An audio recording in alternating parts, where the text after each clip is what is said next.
ретрофит на Intel. Здесь иногда можно увидеть машину с таким ужасным салоном, что вы даже себе не представляете. По алюминию здесь все в порядке. Взламывают замок. Пришлось из-за какого-то ключа покупать целую машину.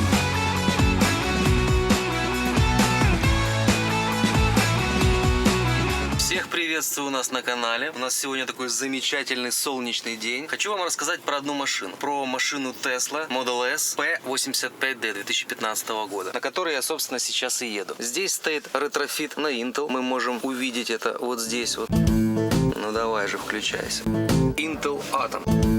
Что является хорошим плюсом к комплектации автомобиля, потому что вообще в оригинале в этих машинах Intel еще появится только через пару, даже скорее через 2-3 года. Но в этой машине он уже есть, потому что я так думаю, что сама компания Tesla поменяла здесь компьютер. А почему она здесь поменяла компьютер? Потому что эту машину мы купили у компании Tesla. И она не просто машина, она интересная машина, я сейчас о ней расскажу. Машина в хорошем техническом состоянии, достаточно с чистым, хорошим, неубитым салоном. Как, кстати, это очень часто бывает здесь. Многие люди не понимают, что такое хороший чистый салон. Это совершенно не то, к чему многие привыкли. Здесь иногда можно увидеть машину с таким ужасным салоном, что вы даже себе не представляете. Вернемся к машине. У нас здесь Highway Autopilot Included Package и Premium Connectivity тоже Included Package. То есть это все у нас включено в машине изначально, и это один из бонусов. Но не самый главный. По еще каким-то моментам здесь у нас есть ошибочка по замене 12-вольтовой батарейки. Но остальное все, в принципе, нас не так сильно волнует. 12-вольтовую батарейку несложно заменить, но когда машина к нам приехала, у нее еще была ошибка по пиропатрону. То есть у пиропатрона есть такая особенность. Пиропатрон имеет время жизни, lifetime, как говорится. И мне его пришлось обнулить, чтобы этой ошибки не было, и машина без проблем ездила дальше. Сейчас посмотрим, как машина выглядит снаружи.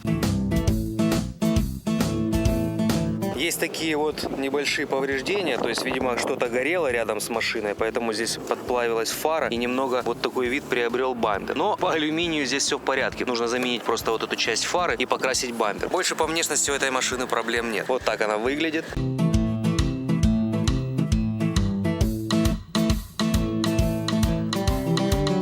А теперь перейдем к самому интересному. У нас сзади установлены вот такие вот полки. Они жестко заинсталлены. Кузов инструмента это сделано, скорее всего, специальной компанией, которая делает полки именно для вот специально для конкретных машин. Здесь вот эта полка на защелках вот так вот выдвигается. Можно ее задвинуть. Вот так вот обратно. Есть еще нижняя полка, я так понимаю, здесь для инструмента специально все сделано. Она здесь очень жестко находится. Нужно не переживать, что она куда-то денется или что-то с ней произойдет. Сбоку это выглядит вот так вот. Здесь стоит такой специальный щит, который разделяет кабину на две части. Сверху вот так вот закреплен этот щит. Убраны задние сиденья, естественно, некоторые панели кузова. С передних сидений все выглядит вот так вот. Здесь есть стекло. Видно, что там сзади, и чтобы в зеркало заднего вида тоже ты мог смотреть и как-то им пользоваться. Но, тем не менее, ничто не может прилететь тебе сюда вперед. Даже если ты что-то не закрепил, какие-то инструменты, они не смогут сюда прилететь вперед и там, допустим, нанести какие-то травмы или увечья. Сверху вот такая вот металлическая планка, она крепится вот здесь заверх, там где люк. Вся эта стенка очень жестко стоит достаточно. Здесь вот такие пластиковые панели, которые разделяют. Вот так все это здесь реализовано. С этой стороны похожая история, и тут еще у нас добавлена такая специальная 12-вольтовая розетка на 2 сокета. Сюда можно подключать наверняка какие-то зарядки, какие-то устройства, какой-то электроинструмент заряжать, наверное, если есть в этом необходимость. Здесь вот есть какие-то специальные крепления для чего-то, но здесь ничего не было, когда мы купили, поэтому я точно не могу сказать конкретно, для чего эти крепления.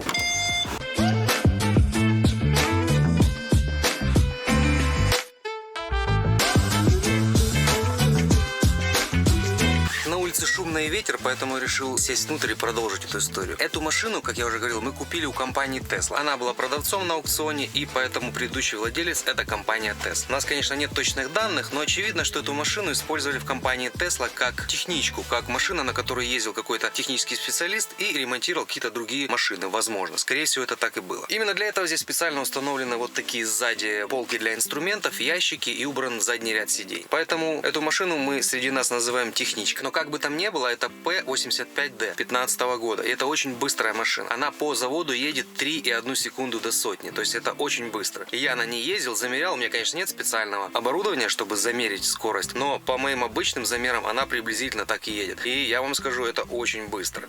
Плюс к этому всему у этой машины остался бесплатный суперчарджер. Потому что наверняка тот технический специалист, который ездил на этой машине и работал в компании Tesla, имел возможность заряжаться бесплатно на станциях быстрой зарядки Tesla. И бесплатный суперчарджер достался нам в наследство. И это тоже еще один из больших бонусов этой машины. Плюс к этому всему 21 колеса, как я уже выше говорил, они придают машине вообще офигенный вид. И несмотря на то, что эта машина 2015 года, она смотрится очень круто. Дизайн, как для меня, очень классно. Невольно напрашивается мысль оставить эту машину себе в пользование.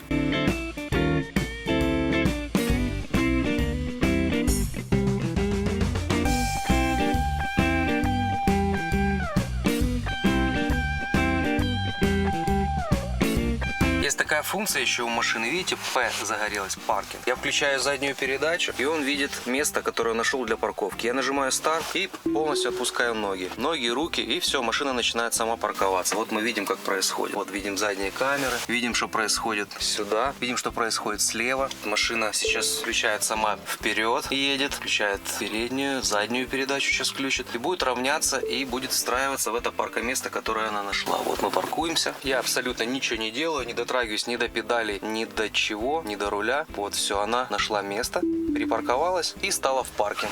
Сейчас выйдем, посмотрим, как она припарковалась. Вот так вот получилось у нее припарковаться. Я думаю, это очень ровно. Это практически идеально. Такая вот вроде простая функция. Об этой функции слышали уже, наверное, 10 лет назад, если не больше. Но, честно, я каждый раз, как ребенок, радуюсь этой кнопочке, которую можно нажать, и машина сама припаркуется. Это дает прикольные эмоции. Цикл, вот только что его снял со спринтера. Не было никаких штук, только что искал доски. Дядя вдвоем мы его снимали. Ну, вот такой мотоцикл. 21 года. Harley Davidson весь целый, 1700 миль. Помою, будет красивый, постоит зиму. Дальше будем посмотреть, что с ним делать. Сейчас попробую его завести с бустером. И будет видно. Пока что я доволен. Ну, таких царапин никаких нету, ничего не погнуто. Конечно, после предыдущего мотоцикла он очень легкий, но прикольно. Посмотрим. Ну, начинается у нас танцы с бубной. Бустер. Не Harley. Ничего не срослось, бустер сел. Сейчас поеду за бустером, еще раз приеду. Опять ничего. Ну вот, подключили бустер. Сейчас будем заводить. Получается, подключились к аккумулятору, плюс бустер, плюс все вместе, потому что не тянет. Такая вот техника. Получается, клиент доставлен. Без сидения я вот так вот на бустере доехал. Получается, когда снимаешь бустер, он глохнет почему-то, не знаю почему. Но мы с этим разберемся, это небольшая проблема. Так, едет бодро. Вот такой колокольчик там висит.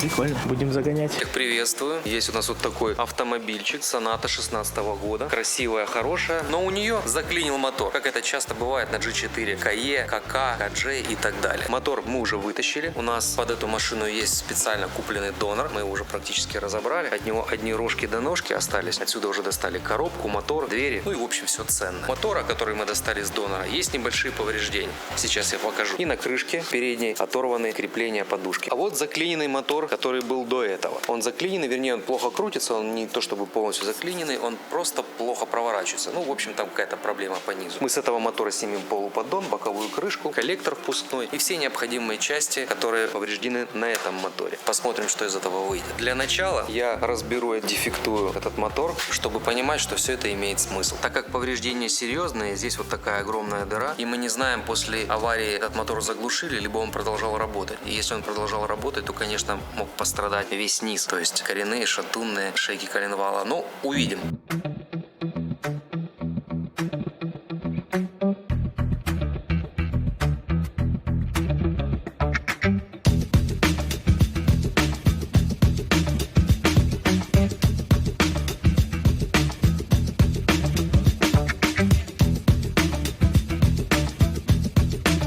То самое повреждение полуподдона. Жесть, конечно. Интересно, что же там внутри.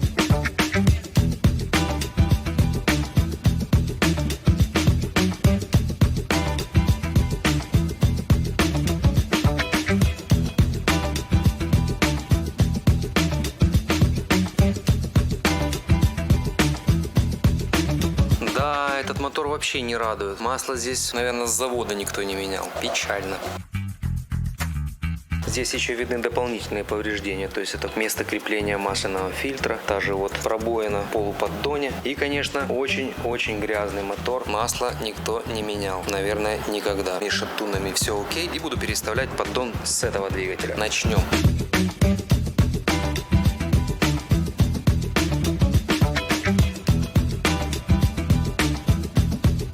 Я сейчас открою для начала крышку первого и четвертого цилиндра, а потом второго и третьего, чтобы убедиться, что шатунные шейки в порядке и с вкладышами на шатунных шейках все в порядке.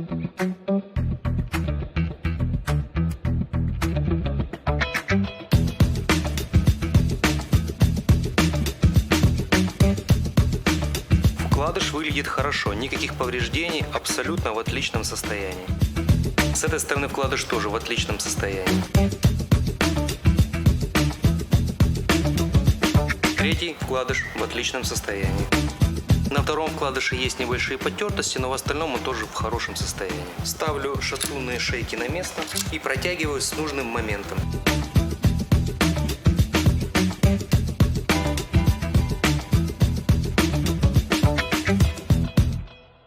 Теперь я сниму полуподдон, он же является крышками коренных шеек коленвала, и посмотрю, в каком состоянии коренные вкладыши.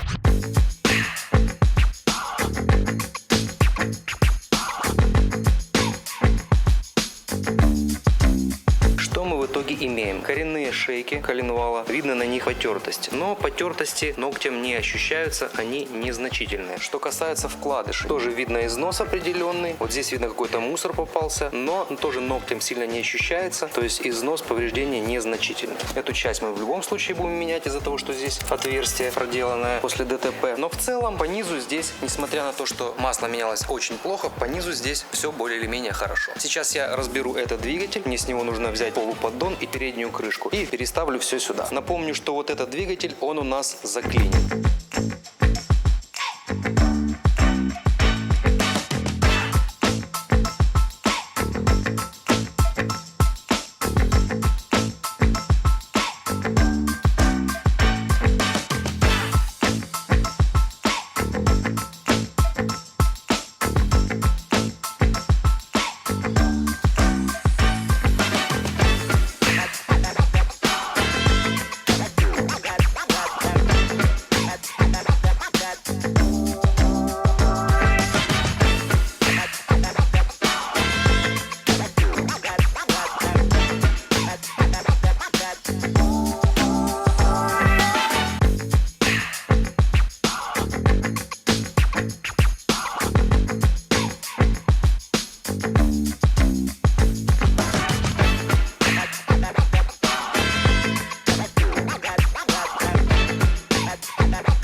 Здесь мы можем констатировать, что этот мотор гораздо чище. Здесь масло менялось вовремя, но тем не менее это не спасло его от заклинивания почему-то. Причины этого мы не знаем, но так бывает.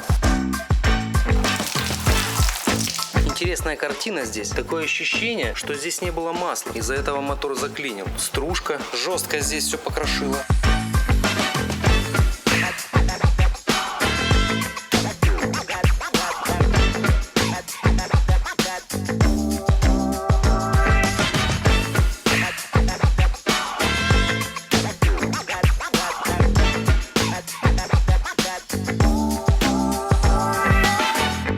Здесь, конечно, творился какой-то ад. Тут просто не было абсолютно никакой смазки. От вкладышей остались какая-то фольга. Все в ужаснейшем состоянии. А самое главное, что здесь абсолютно нет масла. Почему-то случилось масляное голодание. И тут просто все жестко до высокой температуры нагревалось. Трение без масла. И просто жестко уничтожался низ двигателя. Вот такая вот печальная история. Окей, наша задача в любом случае состоит из того, что нужно заменить полуподдон и переднюю крышку. Поэтому я сейчас все здесь вычищу, зачищу, обезжирю и буду собирать собирать этот двигатель. Мы приехали на аукцион Ай-яй-яй забирать новый наш автомобиль. Взяли его в работу. Сейчас покажем. Уже вывезли, пока мы оплачивали, уже вывезли машину. Это вот Hyundai Sonata 2016 года. У нас есть небольшая надежда на нее. Но, скорее всего, на машине двигатель. Эту машину кто-то украл. Потому что у нас Hyundai все воруют из-за того, что на них нету иммобилайзера. Взламывают замок, и машина уезжает. Вот здесь такая же самая ситуация. Все поломано. И есть возможность, что двигатель рабочий. Но если он даже не рабочий, нас это не пугает. Машина, видите, с камнями Сваровски. Тут все как надо, по феншую. Это же все бриллианты, черные бриллианты. Поэтому и купили. А как вы хотели? О, очки, как всегда. Пахучка, очки. Поэтому сейчас привезем ее в шап, попробуем поменять замок. У нас есть такая же самая машина, прям такого же самого цвета. И попробуем, то с этого все получится.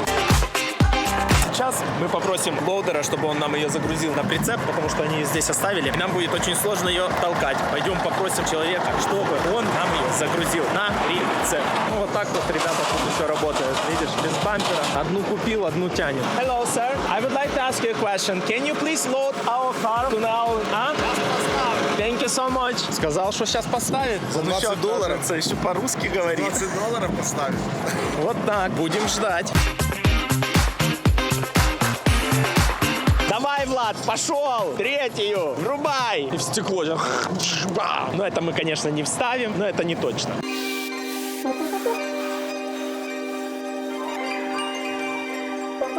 Влад очень аккуратно делает. Ну да, как ты хотел. Так. А теперь чуть-чуть назад и с разгону. Раз затормозила, и она уже там.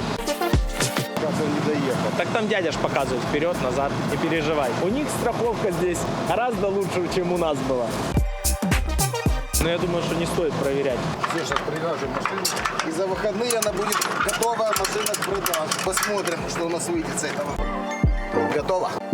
Все, едем дальше. Там уже двигатель готов. Почти собран на нее двигатель. Но может быть еще этот заведется. Посмотрим. Теслочку везем. У людей проблемы, не могут машину в тоу-мод поставить. Спрашивают, если мы можем использовать. Тянуть машину просто на нейтральную и тянуть, колеса не крутятся. Сказали, что можно, а что делать? Такова жизнь. Сейчас ищут какую-то товинговую компанию. Первое предложение $400 затянуть машину на прицеп. Я бы сам так тягал. Попросили кого-то найти за 200 хотя бы. Ищем дальше. Все, машину подвозим уже к месту назначения. Сейчас будем выгружать. Едет она за нами. Или будет съезжать сама, и мы еще не знаем Будем точно. проверять, будет ли машина эта заводиться. Возьмем ключ, покрутим двигатель. Если двигатель крутится, поменяем стартер. Если нет, тогда уже будем менять двигатель. Ну вот. А пока что заводим машину. Добрый вечер. И вот мы на месте. Птичка в клетке в очередной раз. Стучит, пацаны, да? Ну, такая у нас заводилка. Так. Оля, ты угоняешь машину? С вами угонишь. Меня, пожалуйста. Не заводится. Дать тебе ключ нормально или отвертку принести? Не, ну оно ничего не дает. Я ж попробовал. Может даже не клацают эти релюхи. Слышишь? Ага. Ну что, заводится? Вова, кривым сейчас. Калькулятор. Давай, Калькулятор. Да, чуть-чуть окислить. Нет? У меня не получается. Ты уже заклинил, ничего сможешь раскрыть. Только против часовой крути. Так? Куда крутить? А, это я сказал, да? Все равно куда крутить. Как может ворованная машина с заклиненным мотором приехать? Ребята, не покупайте. Надежда умирает, но мы на мотор не надеялись. Я сразу говорил, что надо У нас надеяться. мотор там уже собранный стоит, уже дело. Все. Не, но он не пытается заводиться. Потому что, ну да. Потому что он заклинен, это одно, но он не...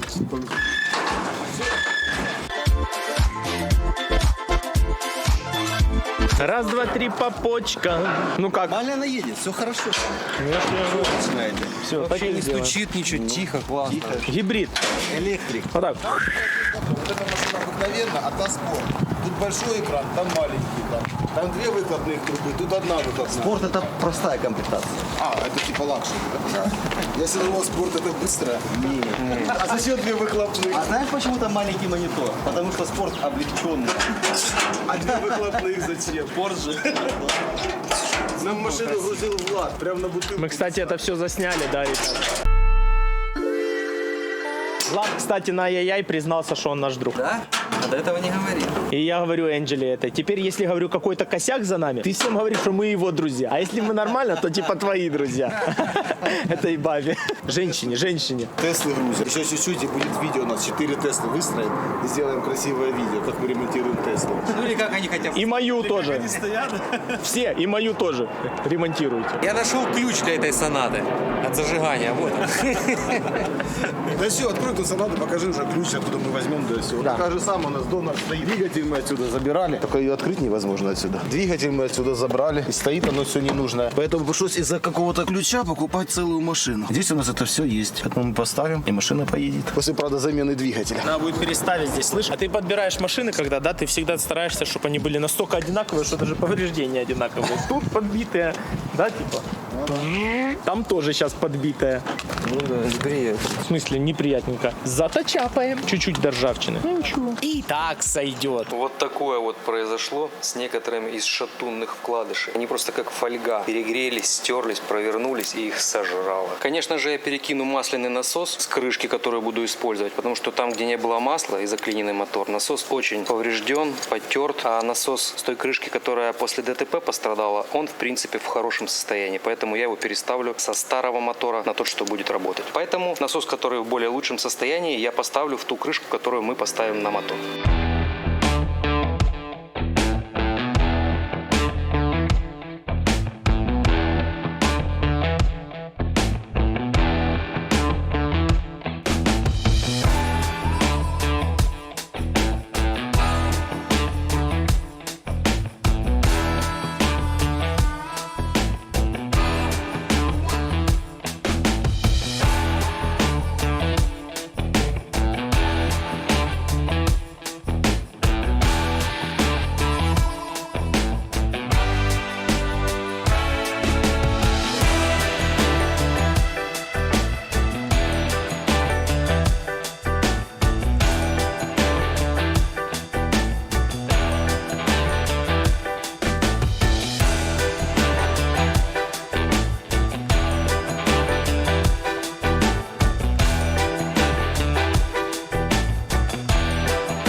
Я переставил жгут проводки топливных форсунок и датчика детонации, так как коса, которая была на предыдущем двигателе, на вот этом, она была повреждена. Сейчас собираю все навесное.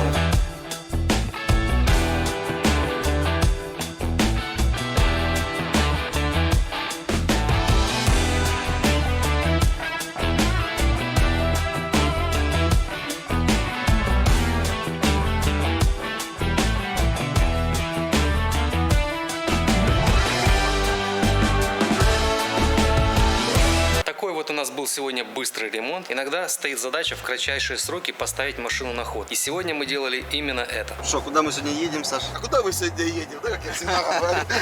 Мы едем за Фордом Цимакса, за запчастями. Сейчас купим радиатор на него, купим поворотный кулак, купим на него еще разную всякую ерунду. А крыло купим еще на него. Цвет. И сегодня же соберем эту машину, и она у нас поедет. Еще одна машина будет восстановлена. Поэтому смотрите, как мы сейчас на разборке будем все это покупать. Влад у нас сегодня за рулем, едем в Висконсин. Сегодня у нас пятница, поэтому последний рабочий день, а завтра мы будем отдыхать. Да. Надо сделать одну машину, чтобы заработать денег. Перед Майами, да?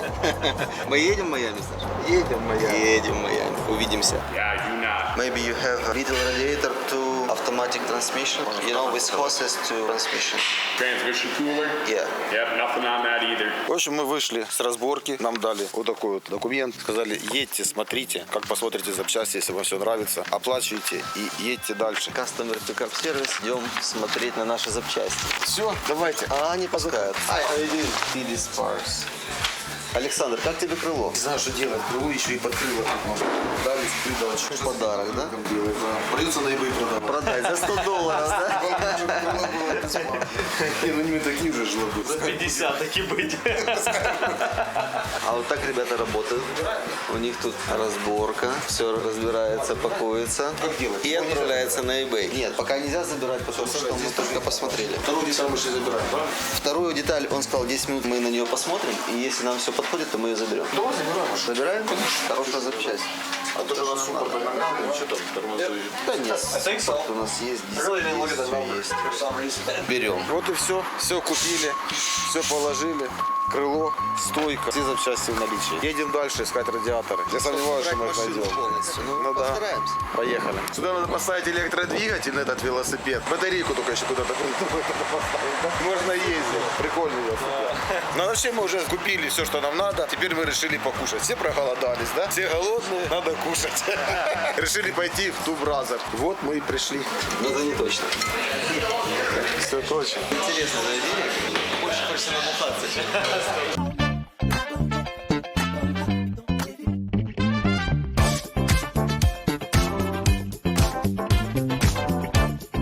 Остановились мы покушать. Суп мы не успели снять, потому что мы очень были голодные, поэтому съели его очень быстро и про камеру даже не вспоминали. А теперь второе – это куриные крылышки с разными соусами, картошка фри и стейк рибай. Интересно, стейк рибай попробовать в глубинке Америки, в небольшом городке, в местном баре, который довольно очень приятный. Много людей, пятница, еще буквально 4 часа дня, но уже в баре набилось людей. Все отдыхают.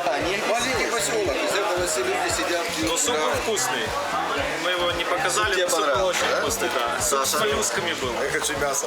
Я хочу мясо. Приятного аппетита. Из ошибок у нас тут светится только запрос о замене 12-вольтового аккумулятора. Так как машина долго стояла на аукционе, он пришел в негодность, но это не проблема, мы его заменим. Как я уже и говорил, в машине есть Highway автопилот. Двумя нажатиями рычажка я его активирую. Этим же рычажком я выставляю круизную скорость. Но хотя вот здесь вот ограничение 35 миль. Быстрее выставить не могу. Все, машина едет в линии, машина держит дистанцию до впереди едущих машин. Она видит машины в соседних полосах. И еще эта машина может перестраиваться. Я нажимаю поворот, и машина автоматически перестраивается в соседнюю полосу, если она видит, что полоса свободна и можно перестраиваться. Как бы очень простая штука с одной стороны, но очень прикольная. Это не Full Self Drive автопилот, поэтому машина не останавливается на светофорах. Нужно об этом не забывать. Но она всегда останавливается перед остановившимися машинами, то есть она держит дистанцию до машин. Поэтому, в принципе, ей удобно пользоваться. Сейчас у нас впереди светофор, и вот мы посмотрим, что будет происходить. Машина сбрасывает скорость, она видит впереди едущую машину и притормаживает. Сбрасывает скорость и притормаживает. И останавливается перед впереди едущей машины, ну теперь же стоящей машины. Красный свет, все остановились. Ждем зеленый. Зеленый свет загорелся, и машина начинает дальше двигаться и держать дистанцию до впереди едущей машины. Все-таки машина просит держать руки на руле, но можно нажать какую-то кнопочку, либо люди некоторые вешают сюда определенный груз на руль, чтобы машина думала, что ты держишь там руку. Вот сейчас две линии сошлись в одну, машина въехала все-таки в эту линию, пропустив предыдущую машину, но она сообщила мне о том, что контроль над управлением я должен взять в свои руки. Поэтому нужно всегда быть начеку, на всякий случай. Потому что это все-таки не Full Self Drive автопилот, а просто Highway автопилот. То есть, по большому счету, это умный круиз-контроль. Я вам скажу, для машины 2015 года это даже на сегодняшний день достаточно очень-очень современно и технологично.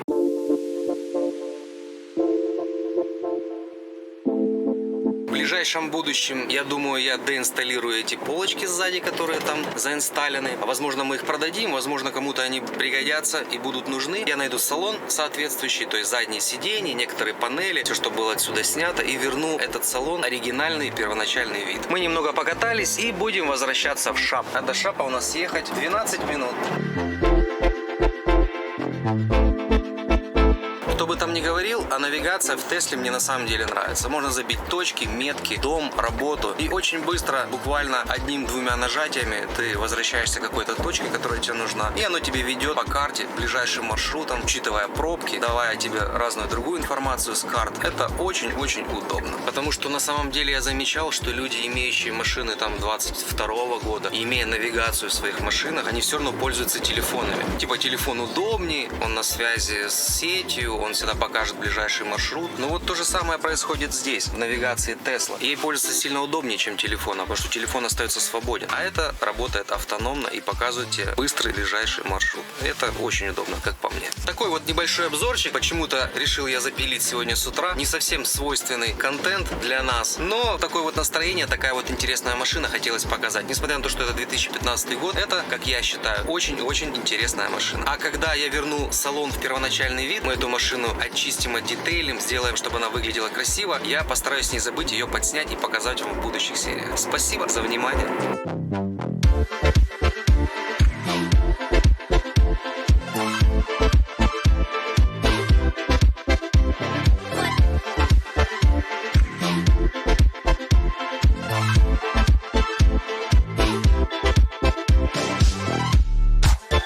Еще удобная штука, что когда паркуешься, нарисована машинка и видно все парктроники. И он показывает тебе расстояние до предметов. И здесь на маленьком экране это дублируется. Тоже прикольная вещь.